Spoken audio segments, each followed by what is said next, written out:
Sa tabi ng ilog, abala ang dalawang photographer sa pagkuha ng litrato ng mga ibon nang bigla silang makatagpo ng nakagigimbal na tanawin ang bangkay ng isang babae. Samantala, makikitang nagtuturo si Dr. Kang, ang kilalang forensic pathologist, ng isa na namang klase sa Police Academy. Huling semestre na niya bilang propesor dahil balak na niyang magretiro upang mas makasama ang kanyang anak na nakatira sa Amerika. Inaasahan sana niyang darating ito ngayong araw, ngunit naudlot ang biyahe nito. Hindi nagtagal, ipinatawag si Dr. Kang ng pulisya upang suriin ang bangkay na natagpuan sa tabing ilog. Pagdating niya sa pinangyarihan, sinalubong siya ni Detective Min, isa sa dati niyang estudyante. Bilang nag-iisang babaeng investigador sa kanilang grupo, madalas siyang maliitin ng kanyang mga kasamahan at ibinibigay lamang sa kanya ang maliliit na gawain. Gayunpaman, siya ang unang nakapansin ng isang mahalagang ebidensya, mga kakaibang bakas ng sapatos sa putikan na agad niyang kinuhanan ng litrato. Habang sinusuri ni Dr. Kang ang bangkay, napag-alaman niyang pinagputol-putol ito. Kumpleto ang lahat ng bahagi ng katawan maliban sa isang nawawalang braso na tila sadyang inalis ng salarin. Sa presinto, sinubukan nilang buuin ang mga piraso ng misteryo. Nakilala ang biktima bilang si Yuna, 29 na taong gulang at nauna nang naiulat na nawawala. Nang hingi ni Dr. Kang ang opinyon ng lahat, sinabi ni Min na mukhang sinadya ng pumatay na matagpuan at makilala agad ang bangkay. Agad itong kinontra ni Detective Yun na naniniwalang simpleng personal na paghihiganti lamang ang nangyari. Ngunit ikinagulat niya ng sang-ayunan ni Dr. Kang ang hinala ni Min at inimbitahan pa itong dumalo sa autopsy. Habang isinasagawa ang pagsusuri, nanatiling kalmado at propesyonal si Dr. Kang. Ngunit hindi kinaya ni Min ang nakita kaya napalabas siya ng silid at napasuka. Nang matapos ang paunang pagsusuri, ipinaliwanag ni Dr. Kang na namatay si Yuna matapos tamaan ng matigas at mahabang bagay sa ulo na nagdulot ng matinding bali sa bungo. May natagpuan ding lupang maihalong granite sa kanyang ilong at bibig, palatandaang sa ganoong lugar siya pinatay. Bukod pa rito, may bakas ng asin sa katawan na nagpapakitang sa tabing dagat siya pinagputol-putol. Ibig sabihin, tatlong magkakaibang lugar ang sangkot sa krimen, ang lugar ng pagpatay, ang lugar kung saan siya piniraso, at ang ilog kung saan itinapon ang katawan. Naalala ni Min na may kumpanyang nagsasagawa ng reclamation project sa baybayin at doon mismo matatagpuan ang kanilang mga pasilidad. Kasabay nito, natuklasan naman ni Detective Yun na may dating nobyo si Yuna, kaya hinati ang grupo upang sundan ang dalawang posibleng direksyon ng investigasyon. Habang hinahanap ni Yun ang dating kasintahan, ilang sugarol muna ang kanyang naaresto bago niya natagpuan si Bongdu sa isang karera ng kabayo. Dinala ito sa presinto para sa pagtatanong, ngunit iginiit nitong mahigit isang buwan na niyang hindi nakikita si Yuna at noong gabi ng krimen ay abala siya sa pagsusugal. Samantala, kinausap naman ni Min ang mga manager ng pabrika sa reclamation site. Iginiit nilang tuloy-tuloy ang kanilang operasyon dahil sa dami ng trabaho at imposible raw na may naganap na pagpatay nang hindi nila namamalayan. Dagdag pa nila, madalas silang gambalain ng mga environmental protesters. Gayunpaman, hindi nagtagal ay may natuklasan ang mga manggagawa, ang nawawalang braso ni Yuna na nakabaon sa lupa. Kinagabihan, nagtungo si Min sa bahay ni Dr. Kang upang pag-usapan pa ang kaso. Dahil sira ang electronic lock ng bahay, pinabuksan siya nito gamit ang isang lubid na iniwan sa labas. Matapos makipaglaro sandali sa maamong aso ni Dr. Kang, ipinakita niya ang lahat ng litrato mula sa crime scene. Habang pinagmamasdan ang mga ito, napagtanto ni Dr. Kang na tila may mensaheng gustong iparating ang salarin at malamang na may koneksyon ang tatlong lugar na pinagdaanan ng bangkay. Hindi na natulog si Min ng gabing iyon at masusing sinaliksik ang lahat ng posibleng ugnayan. Kinabukasan, nagpresenta siya ng detalyadong ulat sa harap ng grupo. Bagamat sinubukan muli ni Detective Yun na baliwalain ang kanyang mga natuklasan, binigyan siya ng kanilang hepe ng pagkakataong magsalita. Ipinaliwanag ni Min na may grupong pangkalikasan na tinatawag na I Love Venus na matagal nang tumututol sa reclamation project dahil sinisira umano nito ang ilog at dagat. Ang kanilang leader na si Lee Sun-ho ay nagsulat pa ng aklat na inihahambing ang lokal na ilog sa estatwa ni Venus at ang pagkasira ng kalikasan ay inihalin tulad niya sa pagkakaputol ng katawan ng estatwa. Kapansin-pansin ding halos kapareho nito ang kondisyon ng bangkay ni Yuna. Dagdag pa rito, ang tatlong lugar na konektado sa krimen ay pawang proyekto ng iisang construction company. Noong araw ng insidente, nagkaroon ng matinding komprontasyon sa pagitan ng mga manggagawa at ng mga environmental activist kaya pansamantalang natigil ang operasyon. Ayon kay Min, sapat na ang panahong iyon upang maisagawa ang pagpatay. Napansin din niyang gumagamit ng tungkod si Sun-ho dahil sa kanyang kapansanan at tugma ang kanyang kakaibang yapak sa bakas ng paa na nakita sa putikan. Dahil dito, pinaniwalaan ng grupo ang kanyang teorya at ipinadala si Min at Yun upang arestuhin si Lee Sun-ho. Hindi na lumaban si Sun-ho at kusa siyang sumuko, sinasabing kailangan niyang pagbayaran ang kanyang ginawa. Ngunit sa presinto, kahit anong pilit ni Detective Yun ay wala itong ibang gustong pag-usapan kundi ang kahalagahan ng mga hayop at halamang nabubuhay sa ilog. Kaya si Min ang muling humawak sa interogasyon. Ipinaalala niya kay Sun Ho na kabilang ang kanyang pamilya sa mga nawalan ng kabuhayan matapos magsimula ang reclamation project. Napilitan silang lisanin ang kanilang tahanan, namatay ang kanyang ama na si Ginoong Lee at kalaunan ay nagpakamatay ang kanyang kapatid na si Sujin. Pagkatapos ay isiniwalat ni Min na sinadya niyang wisikan ng tubig ang labas ng presinto upang makakuha ng panibagong bakas ng sapatos ni Sun Ho at eksaktong tumugma iyon sa bakas na nakita sa crime scene. Nang makita ang matibay na ebidensyang iyon, tuluyan ng inamin ni Sun Ho na siya nga ang pumatay kay Yuna. Habang nangyayari ang lahat ng ito, nasa paliparan naman si Dr. Kang at hinihintay ang pagdating ng kanyang anak na si Haewon. Ngunit lumipas ang oras at hindi ito dumating. Sa halip, isang hindi kilalang lalaki ang lumapit at iniabot sa kanya ang isang sobre na ipinadala umano ni Sun Ho. Nang buksan niya ito, nanlumo siya sa kanyang nakita, mga litrato ng kanyang anak na si Haewon na nakagapos at bihag ng kung sino man ang nasa likod ng lahat. Pagkabukas ni Dr. Kang sa sobre, wala na ang lalaking nag-abot nito, kaya wala na siyang mapagtanungan. Kasabay nito, tumawag si Detective Min upang ipaalam na umamin na si Lee Sun Ho sa pagpatay at siya rin ang nagpadala ng misteryosong sobre. Agad na nagmadali si Dr. Kang papunta sa presinto, ngunit habang nasa biyahe ay tinawagan niya ang isang kakilala sa customs. Doon niya nalaman na dumating pala sa bansa ang anak niyang si Haewon ayon sa orihinal nitong schedule. Ibig sabihin, nagsinungaling ang mga dumukot ng sabihing naantala ang kanyang biyahe. Samantala, sa presinto ay pilit na kinukuhanan ni Detective Yun ng buong salaysay si Sun Ho. Ngunit nanatili itong tahimik at panailamang ang tingin sa orasan na para bang may hinihintay na eksaktong oras. Dumating si Dr. Kang at humiling na makausap ang suspect nang silang dalawa lamang. Hindi na nagtaka si Sun Ho sa kanyang pagdating at agad nitong inilatag ang kondisyon. Kung mapapatunayan ni Dr. Kang na wala siyang kasalanan sa loob ng 3 araw, mananatiling buhay ang kanyang anak. Kapag nabigo siya, mamamatay si Haewon. Dahil desperado nang mailigtas ang anak, agad nagtungo si Dr. Kang sa forensic laboratory upang alamin ang lahat ng ebidensyang nakalap. Ipinakita sa kanya ng laboratory analyst ang isang lagaring nababalutan ng dugo na pinaghihinala ang ginamit sa krimen, ngunit hindi pa ito nasusuri sa DNA test. Bago umalis, palihim na kumuha si Dr. Kang ng scalpel. Pagdating sa bahay, sinugatan niya ang sariling aso gamit ang matalim na instrumento. Kasabay nito, humiling siya ng psychiatrist evaluation para kay Sun Ho upang maantala ang takbo ng investigasyon. Pagkatapos, tinawagan niya ang laboratory analyst at sinabing hintayin siya sa opisina.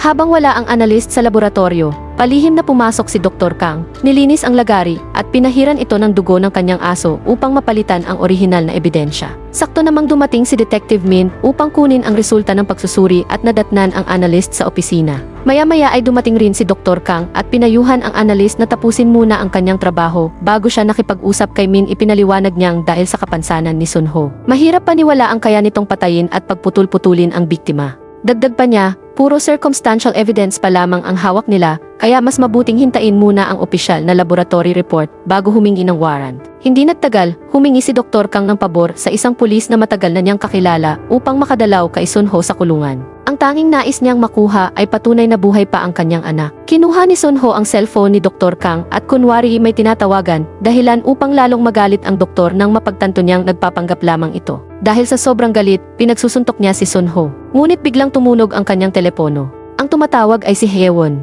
Sa maikling sandali, nakiusap ito sa kanyang ama na iligtas siya bago biglang naputol ang linya. Pagkatapos noon, muli niyang tinanong si Sun Ho kung nasaan ang tunay na murder weapon, ngunit tumanggi itong magsalita at sa halip ay hinamon siyang alamin muna kung bakit talaga niya pinatay ang babae. Kasunod nito, pinasok ni Dr. Kang ang bahay ni Yuna upang maghanap ng anumang bagong impormasyon. Doon ay nakakita siya ng isang business card na naging dahilan upang makipagkita siya kay Ari, isang malapit na kaibigan ng biktima. Ayon kay Ari, hindi niya kilala si Sun Ho at wala ring seryosong lalaki sa buhay ni Yuna. Ang tanging lalaking palaging sumusunod dito ay si Bongdu, ngunit isa lamang itong istorbo at hindi kailanman naging kasintahan ng biktima. Kinabukasan, ibinigay ng laboratory analyst kay Detective Min ang resulta ng DNA test. Nagulat silang lahat nang lumabas na ang dugong nasa lagari ay hindi tao kundi dugo ng aso. Dahil dito, nagalit ng husto ang kanilang hepe at iniutos na hanapin agad ang totoong murder weapon. Sa halip na purihin si Min sa kanyang sipag, siya pa ang sinisi sa nangyari at inatasang manatili na lamang sa opisina upang tapusin ang mga papeles. Samantala, ipinagpatuloy naman ni Dr. Kang ang paghahanap kay Bongdu. Habang nasa daan siya, tumawag si Min upang hingin ang autopsy report. Nagkunwari si Dr. Kang na nasa bahay lamang siya at nagpapagaling dahil may sakit. Ngunit habang kausap si Min sa telepono, namataan niya si Bongdu sa kabilang kalsada at handa na sana itong habulin. Gayunpaman, nang marinig niyang aktibo nang naghahanap ang mga pulis sa murder weapon, agad niyang binago ang plano at nagpa siyang unahin iyon. Sa bilis ng kanyang pagmamaneho, naunahan niya ang mga pulis sa bahay ni Sunho. Sa loob, nakakita siya ng litrato ni Sunho kasama ang lalaking nag-abot ng sobre sa paliparan na ang pangalan pala ay Park. Ngunit bago pa siya makaalis, dumating na ang mga pulis kaya napilitan siyang magtago. Sa pagmamadali, hindi niya namalayang nahulog ang scalpel na dala niya. Habang nagsisiyasat ang mga pulis, nakita nila ang nahulog na scalpel at nakatagpo rin ng isang crowbar na may bahid ng dugo sa labas ng bahay, kaya agad nila itong itinuring na posibleng murder weapon. Habang nangyayari iyon, nagtungo naman si Detective Mint sa bahay ni Dr. Kang upang tingnan ang kanyang kalagayan. Dahil walang sumasagot sa doorbell, ginamit niya ang lubid na itinuro sa kanya noon upang mabuksan ang pinto. Sa loob, nadatnan niya ang aso ni Dr. Kang na may benda ang paa at may mga bakas pa ng dugo sa paligid. Dinala niya ang aso sa veterinaryo upang masuri. Ayon sa doktor, ang sugat nito ay gawa ng napakatalim na kutsilyo, posibleng isang scalpel. Higit pa roon, kitang-kita raw na sinadya ang pagkakasugat batay sa lokasyon ng hiwa. Dahil dito, nagsimulang magduda si Min na may itinatago si Dr. Kang. Samantala, nagtungo si Dr. Kang sa isang lokal na istasyon ng pulisya upang ipasuri ang litrato ni Park sa isang kakilala. Pagkakita pa lamang ng isang pulis sa larawan, agad niya itong nakilala at ibinigay ang impormasyong kailangan ni Dr. Kang. Lumalabas na ulila si Park at inampon noon ni Ginoong Lee. Magkasama silang lumaki ni Sunho na parang tunay na magkapatid. Naging kasintahan rin ni Park ang kapatid ni Sunho na si Sujin. Ngunit matapos mamatay ang dalaga, tuluyan silang umalis sa lugar. Dahil sa impormasyong iyon, nagtungo si Dr. Kang sa lumang bahay ng pamilya Lee na matagal nang inabandona sa tabi ng ilog. Halos wala nang laman ang bahay, ngunit nang pilitin niyang buksan ang isang nakasarang silid, tumambad sa kanya ang isang nakakagulat na tanawin. Ang buong dingding ay puno ng mga litrato ni Yuna at Haewon. Bukod doon, may mga lumang artikulo sa pahayagan tungkol sa isang estudyanteng brutal na inatake ng 3 binatang mula sa mayayamang pamilya. Sa kabila ng nangyari, napawalang sala ang 3 suspect. Sa mismong sandaling iyon, dumating si Park at nakita si Dr. Kang sa loob ng bahay. Agad itong tumakbo kaya sinubukan siyang habulin ni Dr. Kang. Habang tumatawid, nabangga siya ng isang sasakyan, ngunit ipinagpatuloy pa rin niya ang paghabol. Dahil sa tinamong pinsala, wala na siyang lakas nang maabutan niya si Park. Madali siyang natalo sa suntukan at paulit-ulit siyang pinaalalahanan ni Park na sundin ang mga patakaran ng kanilang laro bago siya tuluyang mawalan ng malay. Nang magising si Dr. Kang, bumalik siya sa presinto habang sariwa sa kanyang isipan ang gabing unang nagkasakit ang kanyang anak. Dahil sa matinding galit at pagkabigo, sinuntok niya ang salamin hanggang ito ay mabasag. Makalipas ang ilang oras, inutusan si Detective Min na ihatid ang scalpel sa forensic laboratory. Nang makita niya ito, naalala niya ang sinabi ng veterinaryo tungkol sa sugat ng aso ni Dr. Kang. Dahil dito, tinanong niya ang laboratory analyst kung may pagkakataon bang naiwan niyang walang tao ang laboratorio. Agad nitong naalala ang gabing ipinatawag siya ni Dr. Kang sa opisina. Naging dahilan iyon upang halughugin ni Min ang opisina ng doktor, kung saan nakita niya ang basag na salamin at isang litrato ni Sunho at ng lalaking nagngangalang Park. Samantala, muling bumisita si Dr. Kang kay Sunho sa kulungan. Sa pagkakataong iyon, inamin niyang tuluyan na niyang naalala ang nakaraan. Ang babaeng biktima sa lumang kaso na nabasa niya sa mga artikulo ay walang iba kundi si Sujin, ang kapatid ni Sunho. Inamin din niyang ang naging testimonya niya noon bilang forensic expert ang isa sa mga naging dahilan kung bakit napawalang sala ang 3 mayayamang suspect. Ipinaliwanag niyang trabaho lamang ang kanyang ginawa noon at ngayong may hawak na ang pulisya ng pinaniniwala ang murder weapon, wala na raw siyang magagawa upang iligtas si Sunho. Ngunit nanatiling matatag ang huli at iginiit na hindi magbabago ang kanilang kasunduan. Kung gusto ni Dr. Kang na mabuhay ang kanyang anak, kailangan niyang humanap ng paraan. Kasabay nito, natuklasan ng mga investigador na hindi pala ang crowbar ang tunay na sandatang ginamit sa pagpatay. Hindi tumugma ang dugong nakadikit dito sa dugo ni Yuna at hindi rin akma ang laki nito sa sugat na natamo ng biktima. Pagkatapos ng pagbisita kay Sunho, nasalubong ni Dr. Kang si Detective Min, sinubukan siyang arestuhin ni Min dahil sa hinalang pinakialaman niya ang mga ebidensya. Ipinaliwanag lamang ni Dr. Kang na nasa panganib ang kanyang anak, ngunit tumanggi siyang magbigay ng iba pang detalye bago umalis. Dahil sa kanyang mga hinala, sinimulang siya sa atin ni Min ang nakaraan ni Dr. Kang. Doon niya natuklasan ang koneksyon nito sa kaso ni Sujin. Si Dr. Kang pala ang nagsagawa ng autopsy noon, habang si Yuna naman ay isa sa mga tumestigo sa korte. Sinubukan niyang kausapin si Sunho tungkol dito, ngunit iisa lamang ang sinabi nito, huwag siyang magtiwala kay Dr. Kang. Pagkatapos ay iniabot pa nito ang kanyang tungkod at sinabing iyon ang totoong murder weapon. Samantala, muli namang natagpuan ni Dr. Kang si Bongdu at humingi ng tulong kay Ari upang maisakatuparan ang kanyang plano. Nilapitan ni Ari si Bongdu at niyayang uminom sa isang bar. Kalaunan ay nagtungo silang dalawa sa isang hotel at ilang oras na magkasama roon. Pagkatapos, lihim na kinuha ni Dr. Kang ang basong ginamit ni Bongdu habang ibinigay naman ni Ari ang semilya nito bilang bahagi ng kanilang plano. Tinanggap ni Ari ang kabayaran, ngunit malinaw na ang tunay niyang dahilan ay ang paghihiganti para kay Yuna. Hindi nagtagal, dumating si Detective Min matapos makatanggap ng tawag mula kay Park na nagsabi kung nasaan si Dr. Kang. Ngunit habang kausap ni Min si Dr. Kang, biglang sumulpot si Park at pinatumba siya upang mabigyan ng sapat na oras si Dr. Kang na tapusin ang kanyang balak. Habang isinusugod si Min sa ospital, bumalik naman si Dr. Kang sa laboratorio upang baguhin ang autopsy report. Lihim niyang inilagay ang fingerprint at semilya ni Bongdu sa katawan ng biktima upang magmukhang ito ang tunay na salarin. Habang ginagawa niya iyon, muling bumalik sa kanyang alaala ang paglilitis sa kaso ni Sujin. Noong panahong iyon, tumestigo si Yuna na nakita raw niyang kasama ni Sujin ang tatlong binata at tila masaya pa umano ito. Dahil sa salaysay na iyon, napaiyak sa loob ng korte ang ama ni Sujin dahil sinisira ng mga ito ang pangalan ng kanyang anak. Pagkatapos ay tumestigo naman si Dr. Kang na wala siyang nakitang punit o pinsala sa maselang bahagi ng katawan na magpapatunay na may naganap na karahasan o sa pilitang pang-aabuso. Ang dalawang testimonya nilang iyon ang naging dahilan upang ideklarang walang sala ang tatlong mayayamang akusado. Habang isinusulong ng mga pulis ang kaso laban kay Sun Ho, eksakto namang sinusunod nito ang plano ni Dr. Kang.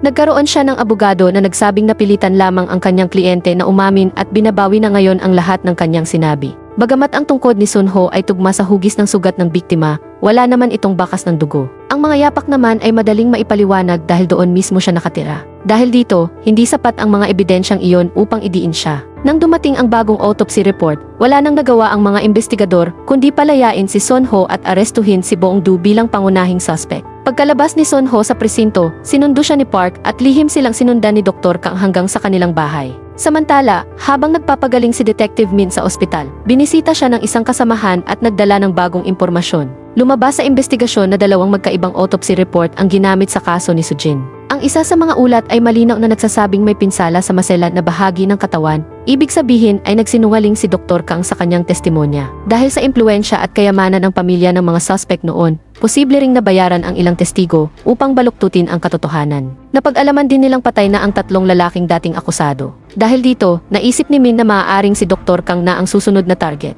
Agad siyang umalis ng ospital at inatasan ang kanyang mga kasamahan na magpadala ng mga pulis sa bahay ni Sun Ho. Ngunit habang naghihintay siya sa traffic light at muling tinitingnan ang lumang litrato, naalala niya ang abandonadong bahay ng pamilya Lee sa tabi ng ilog. Napagdesisyonan niyang doon magtungo sa halip. Sa bahay naman ni Sun Ho, dumating si Dr. Kang upang humingi ng tawad para sa nangyari kay Sujin at pilit na alamin kung nasaan ang kanyang anak. Ngunit hindi na naniwala si Sun Ho sa kanyang paghingi ng tawad. Sinuntok niya si Dr. Kang at ipinaalala kung paano nito winasak ang pangalan ng kanyang kapatid. Dahil doon, bumalik ang lahat ng alaala ni Dr. Kang. Noon pala, may malubhang sakit ang kanyang anak na si Hyewon at kinakailangang dalhin sa Amerika para sa mamahaling gamutan. Upang makalikom ng sapat na pera, tinanggap niya ang suhol ng mga magulang ng tatlong suspect, kapalit ng pagbago sa kanyang testimonya. Naalala rin niyang minsang lumuhod at nakiusap sa kanya ang ama ni Sujin upang maawa sa kanilang pamilya, ngunit tinalikuran lamang niya ito habang tahimik na nanonood ang batang si Sun Ho.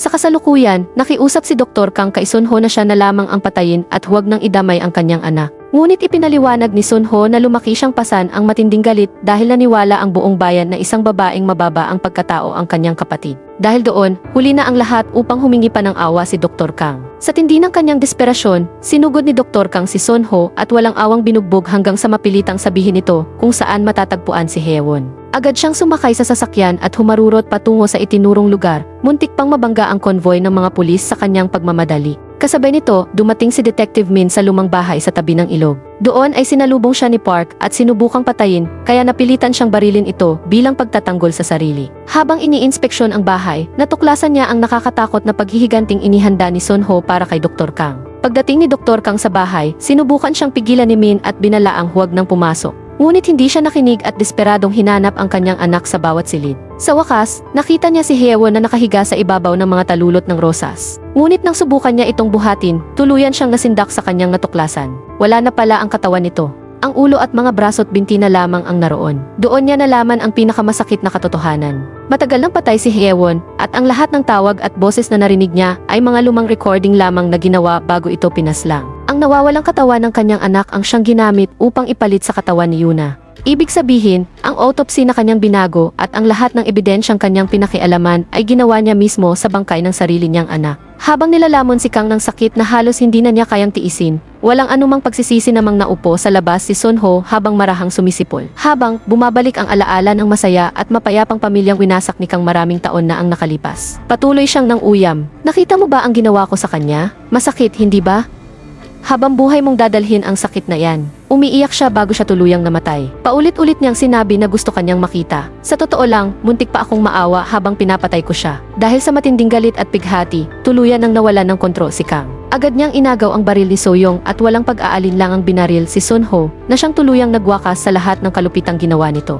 Ngunit kahit patay na ang salarin, hindi nito nabura ang lahat ng kasalanang nagawa ni Kang. Hindi niya kailanman mapapatawad si Sunho at lalo na ang sarili niyang pagkukulang. Dahil hindi na niya kayang pasanin ang bigat ng konsensya at sakit na bumabagabag sa kanya, gumawa siya ng huling desisyon. Naniniwala siyang sa kamatayan lamang niya muling mahaharap ang kanyang anak at masasabi ang mga salitang hindi niya kailanman na iparating habang ito'y nabubuhay. Kaya't itinutok niya ang baril sa sarili at kinalabit ang gatilyo. Samantala, tuluyang gumuho ang mundo ni Soyong matapos masaksihan ang lahat ng nangyari. Pagdating ng mga pulis sa lugar, dalawang wala ng buhay na katawan ang kanilang nadatnan. Kung ito nga ang klase ng paghihiganting matagal ng pinlano ni Sunho, nagtagumpay siya. Ngunit kapalit ng kanyang tagumpay ay ang tuluyang pagkawasak ng buhay ng lahat ng taong nasangkot sa trahedyang iyon. Thanks for watching, i-like mo na ito at mag-subscribe para sa marami pang recap.